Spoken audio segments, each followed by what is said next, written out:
पता है, भगवान जी का ना या यूनिवर्स का एक नियम है, जब तक आप चीजों को कंट्रोल करने की कोशिश करते रहोगे करते रहोगे करते रहोगे, काम करने से ज्यादा तो आप चीजों को कंट्रोल करने की कोशिश कर रहे हो, वो चीजें कंट्रोल करने की कोशिश कर रहे हो जो हो ही नहीं पा रही हैं। चलो, जो चीज आप संभाल पा रहे हो ठीक है, बट जो चीज आपसे कंट्रोल नहीं हो रही है उसको भी आप बुरी तरह से कंट्रोल कर रहे हो और जबरदस्ती कंट्रोल कर रहे हो। तो जब तक आपका ये ड्रामा चलता रहेगा ना, तब तक भगवान आपके ढंग से नहीं सुनेंगे। ऐसा नहीं है कि वो आपकी मदद नहीं करेंगे या आप पे ध्यान नहीं दे रहे, ऐसा नहीं है, पर आपके ढंग से नहीं सुनेंगे वो। जिस दिन आप अपना कंट्रोल छोड़ देते हो ना, समझ लो कि तब वो अपना पूरा कंट्रोल पकड़ते हैं, क्योंकि उनको लगता है कि अब आपको उनकी जरूरत है। अभी तक तो आप अपने आप को ही महान समझ रहे थे कि मैं तो इंसान हूं, मैं तो कुछ भी कर सकता हूं। हाँ, आप इंसान हैं, आपके अंदर ताकत है, आप कुछ भी कर सकते हो, पर यार ये मत भूलना कि वो आपसे ऊपर है।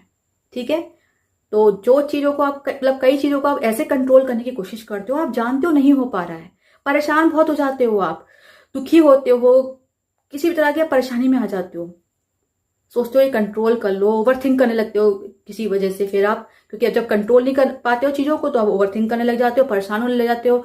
और जब आप थक हार के बैठ जाते हो और जब आपने मान लिया कि भगवान अब आप संभाल लो प्लीज, अब तो मैं थक गया, अब तो मैं थक गई, प्लीज मैं आप पे छोड़ता हूं, अब आप जानो, तब आते हैं वो मदद करने के लिए। तब करते हैं वो मदद आपकी ढंग से, क्योंकि यार आपको ना सरेंडर करना है। कर्म नहीं, ये नहीं कर्म करना बंद कर दो, ऐसा नहीं है। कर्म करना आपके हाथ में है, आपको बिल्कुल करना है, लेकिन आपको चीजों को जबरदस्ती कंट्रोल नहीं करना है। होता है ना, बहुत से लोग बहुत सारी चीजों को बहुत कंट्रोल करने की कोशिश करते हैं, खुद ही फंस जाते हैं, फिर भगवान के सामने हाथ जोड़ते हैं। तो वो मत करो यार, सीधे सीधे सरेंडर कर दो ना। जब उनको पता लग जाता है कि आपने सरेंडर कर दिया है, आपने बिल्कुल उन पर छोड़ दिया है, तब वो संभालते हैं अपनी कमान को। तब कहते हैं चल बेटा मैं करता हूं अब।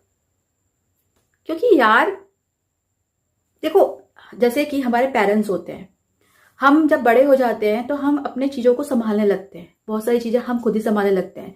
लेकिन कुछ चीजें ऐसी होती है जब हमसे नहीं संभलती तो हम अपने पेरेंट्स के पास ही जाते हैं कि भाई मतलब पापा मम्मी आप देख लो, संभल नहीं रहा है। राइट, ऐसा होता है, किसी बड़े के पास या पेरेंट्स के पास ही जाते हैं। हम बहुत कंट्रोल करने की कोशिश कर रहे थे लेकिन नहीं हुआ हमसे, फिर हम उनके सामने रोते हैं, या नहीं भी रोते हैं तो बताते हैं ये प्रॉब्लम है, ये वो जो, फिर वो ठीक करते हैं क्योंकि वो बड़े हैं तो करते हैं। ऐसे ही वो होते हैं। तो जब आपको लगे कि अब आपसे नहीं हो रहा है तो जबरदस्ती उसे कंट्रोल करने की कोशिश मत करो, सरेंडर करो और बस कमाल देखो और आराम से रिलैक्स होकर बैठ